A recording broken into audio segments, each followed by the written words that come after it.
On entend souvent que la vingtaine sont les meilleures années de nos vies. Que c'est à ce moment-là que l'on rencontre du monde, qu'il faut partir à l'aventure, vivre sa vie à fond, ne pas se poser de questions. Pourtant, du haut de mes 22 ans, je me suis jamais senti aussi perdu.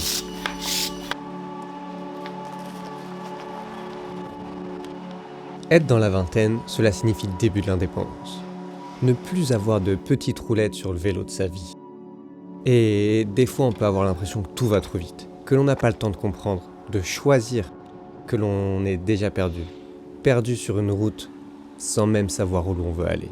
Et même pour ceux qui, comme moi, connaissent leur destination, leurs rêves, il arrive que le chemin pour y arriver soit méconnu, avec pour seul GPS les nuits étoilées.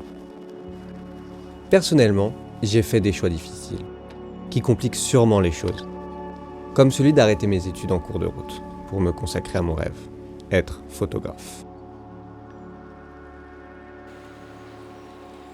Je vois mes amis s'éloigner un à un, emportés sur la grande autoroute des études, tandis que moi, sur le chemin de mon rêve, je me perds souvent, me retrouve dans des cul-de-sac. Face à des échecs, je dois faire demi-tour, revenir sur mes pas. Dans ces moments-là, je suis bombardé de doutes et de questions. Est-ce que je vais réussir ?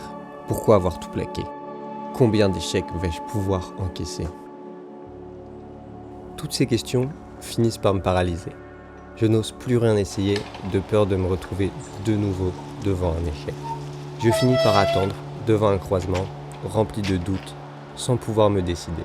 Plus j'attends, plus ce croisement se transforme en impasse.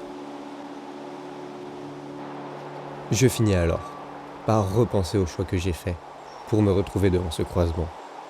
Toutes ces routes qui m'ont amené jusqu'ici. Je me souviens du premier choix, ce choix qui m'a amené là où j'en suis aujourd'hui, celui de tout arrêter pour suivre mon rêve. Et je sais que celui-là était le bon.